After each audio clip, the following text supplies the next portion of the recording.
এই যে 3 দিন সরকারবিহীন বাংলাদেশ যেমন ছিল, আজকে তো আমি ওরকমও দেখি না।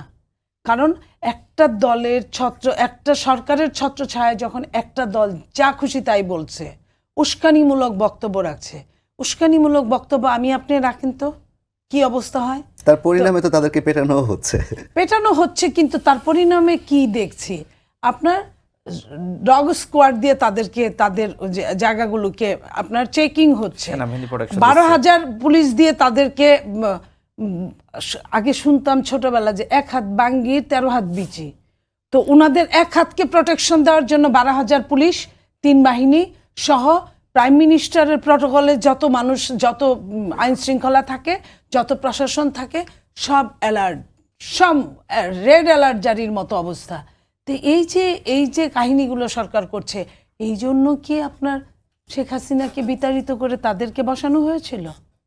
এই জন্য এই বিচারের নামে আপনার প্রহসন আর আপনার সংস্কারের নামে এক সময়ক্ষেপণ।